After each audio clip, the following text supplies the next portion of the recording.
Hey guys, I think it's about time for another individual car video on my channel, and today I'll be making that video on the Ford Thunderbird. In this video, I'm going to walk you through all 11 generations of this amazing car, as well as engine options, design features, and much more. So with all that said, make sure to like and subscribe if you enjoyed, and let's get into the video. The Ford Thunderbird is a personal luxury car that was introduced in 1955 as a response to Chevrolet's newly launched Corvette sports car. The T-Bird went on to be produced for 11 total generations. Although many people were involved in the original Thunderbird's development, credit is largely given to Louis Crusoe, who was a former GM executive who Henry Ford II convinced to work with him. With all of the basic history down, let's get on to the first generation of the Ford Thunderbird. The first generation of the T-Bird was produced from 1955 to 57. It was available in both hardtop and convertible body styles. The styling of this generation was based on the Roadsters of the 1930s, although it did use more modern materials. Although it was pretty lightweight for its time and had a V8 engine, it focused more on comfort than speed. The engine options for this generation were the 292 cubic inch 4.8 liter Y-block V8 as well as the 312 cubic inch 5.1 liter Y-block V8. Transmission options were a 3-speed automatic, a 3-speed manual, and a 3-speed manual with overdrive. This car had a lot of special features for the time, with some of those being push-button interior door handles, 4-way power seats, and a telescopic steering wheel. The total production number for all 3 years in this generation of the Thunderbird is about 53,166 units in total.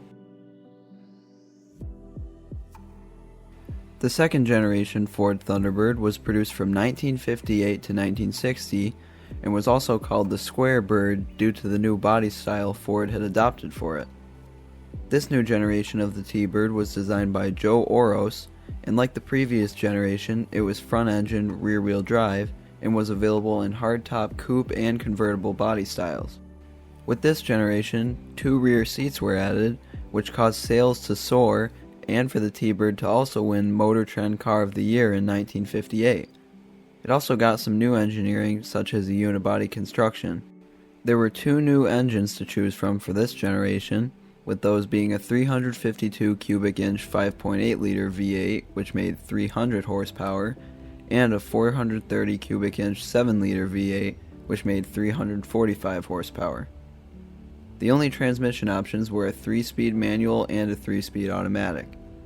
With this generation, the car sold almost 4 times as much as the last, and the production number totaled out to 198,191 units. The third gen Thunderbird was produced from 1961 to 1963. It came with many new features that differentiated it from previous generations, such as a floating rearview mirror and a swing-away steering wheel. This feature allowed the steering wheel to move over 18 inches to the right to allow the driver to exit easily. It also came standard with features like power steering, power brakes, bucket seats, and reverse lights. Some notable competitors this car had at the time were the Studebaker Avanti and Chrysler 300G. Like previous versions, this generation was hardtop coupe or convertible only. There were 3 engine options, with those being a 390 cubic inch V8, a 406 cubic inch V8, and a 427 cubic inch V8. The only transmission option was a 3-speed automatic. Interestingly, a new Principality of Monaco Landau Special Edition model was introduced in this generation, and this model got special red carpeting, a plaque showing the car's serial number, and a rosewood dashboard. This special edition was only limited to 2,000 total units. The overall production number was 214,375 units for the third gen T-Bird. The fourth generation Thunderbird got yet another squared-off type styling and was produced from 1964 to 1966. The body styles for this generation were hardtop coupe, Landau coupe, and sports roadster. The sports roadster model got things like dealer-installed wire wheels and tonneau cover, and the Landau model got things like a vinyl roof and wood grain interior parts. Like previous generations, this one used a unibody chassis. There was yet another new engine in the lineup for this generation, and the three available were the 390 cubic inch 6.4 liter V8, a 427 cubic inch 7 liter V8, and the new engine, which was a 428 cubic inch 7 liter V8. The two transmission options were a Cruise-O-Matic MX 3-speed automatic and a 3-speed C6 automatic. The total production number was 236,613 units. Sales were increasing with every new generation. The fifth generation would mark a new beginning for the Ford Thunderbird. The fifth gen was produced from 1966 to 1971 and saw a whole restyling and fundamental overhaul to the Thunderbird. With the introduction of the Ford Mustang in 1964 and the Mercury Cougar, which followed soon after, Thunderbird sales started to dwindle. This drove the car to grow larger, with four-door models becoming available. With this new phase, Ford aimed to focus even more than ever before on luxury. The car gained things like an overhead console, door ajar and seat belt reminders, and a low-fuel warning system. Unlike the previous T-Birds, this one used body-on-frame construction as opposed to unibody. It also featured rear suicide doors on four-door models. It had sharp, fighter jet-like styling. The engine options were the two previously mentioned 390 and 428 cubic inch V8s, as well as a new 429 cubic inch 7 liter V8. The only transmission option was a 3-speed automatic. The car would also get a facelift starting in 1970, and on until the end of the generation in 1971. The Thunderbird's production number for this generation was 278,058 units, more than ever before. The sixth generation Thunderbird was produced from 1972 to 1976 and was actually the largest of all generations of the Ford Thunderbird. It was only available in hardtop coupe form and used body-on-frame construction.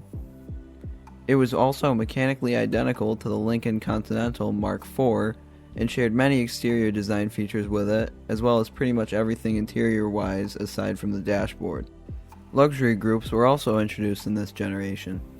Some of these were the Burgundy Luxury Group and the White and Gold Luxury Group for the 1974 model year, which added things like exterior and interior trim and upgraded exterior paint. Like the last generation, this car was only available with a 3-speed automatic transmission. The engines were a 400 cubic inch 6.6 liter V8, a 429 cubic inch 7 liter V8, and a 460 cubic inch 7.5 liter V8. The production number for this generation is 299,146 units in total. For this generation, Ford decided to downsize the Thunderbird from a full-size car to an intermediate-size car. This generation of the Thunderbird shared the same chassis as the Ford LTD2 and Mercury Cougar. This generation would run from 1977 to 1979. The engine options were all V8s as usual, with those being 302 Windsor, 351W, 351M, and 400 cubic inch engines. A new special edition was introduced during this time, and it was called the Diamond Jubilee Edition. This limited edition was created to celebrate Ford's 75th anniversary, and if opted for, would bump the car's price up by a large amount. This special edition came with every single optional extra that could be had on the car, with the exception of an engine block heater and moonroof. There was also a later version introduced called Heritage, which basically had the same stuff as the Diamond Jubilee Edition. Production peaked at almost 1 million units, with 995,032 being the total for the 7th generation. The 8th Gen T-Bird was even more downsized than that of the prior generation due to fuel economy becoming the focus of many consumers. It was built on the Fox platform and was stretched by a few inches. This T-Bird was available in two-door coupe body style only. This generation wasn't very well received by buyers and critics, which led to a dip in sales. The engines available for this generation were a 200 cubic inch 3.3 liter inline 6, a 232 cubic inch Essex V6, a 255 cubic inch Windsor V8, and a 302 cubic inch Windsor V8. The only transmission options were a 4-speed overdrive automatic and a 3-speed automatic. This generation had some of the lowest production numbers in years, with only 288,638 being made in total. As a result of the dip in sales of the 8th generation Thunderbird, Ford completely redesigned it for the 9th generation, starting in 1982. With this new generation, Ford aimed to emphasize handling and performance over outright luxury. A few trims this car could be had in were LX, Sport, and Turbo. This generation was only available in two-door coupe form and was built on the Ford Fox platform, similar to the last generation. There were 3 new engine options, with those being the 2.3-liter Lima turbocharged inline 4, which made about 155 horsepower, the 3.8-liter Essex V6, which made about 110 horsepower, and the 5-liter Windsor V8, which made 140 horsepower. There were a lot of transmission options, all ranging from 3 to 5-speed automatics. A few more special editions were also introduced in this generation, with some of those being a Fila edition, a 30th anniversary edition, and the Bill Elliott Signature edition. This new redesign greatly helped the Thunderbird, and for this generation, a total of 885,745 units were produced. This generation of the Thunderbird was developed on Ford's new MN12 platform and had a larger wheelbase, but was shorter in length than the 9th generation. It was available in two-door coupe form only, and used 4 different engines over its production run. These were a 3.8-liter Essex V6, a 3.8-liter supercharged Essex V6, which could only be had on the Super Coupe model, a 4.9-liter small block V8, and a 4.6-liter Ford modular V8. The transmission options were 2 4-speed automatics alongside a 5-speed Mazda manual transmission, which was only available on the Super Coupe. The aforementioned Super Coupe was a powerful performance car that made 210 horsepower and was even Motor Trend's Car of the Year for 1989. The Super Coupes had many unique features, with some of these being high-performance tires, a stiffer suspension, and lower body side cladding, among other things. There was also talk of a possible SVT Thunderbird, but that never came to fruition. The production number for the 10th generation is 960,624 units. After this, Ford decided to end both the Thunderbird and Mercury Cougar lines for the time being, although both of these cars would come back briefly later on. After a hiatus of a few years, the Ford Thunderbird was back and in its 11th and final generation.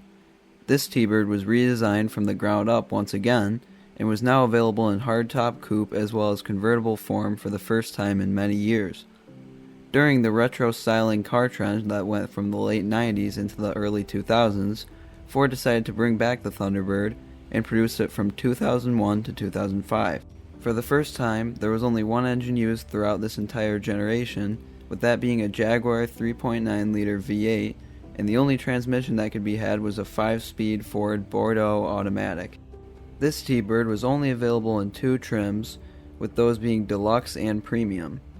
Some of the standard equipment that was available on the Thunderbird was keyless entry, a security alarm system, a leather-wrapped steering wheel, and a power retractable cloth convertible top.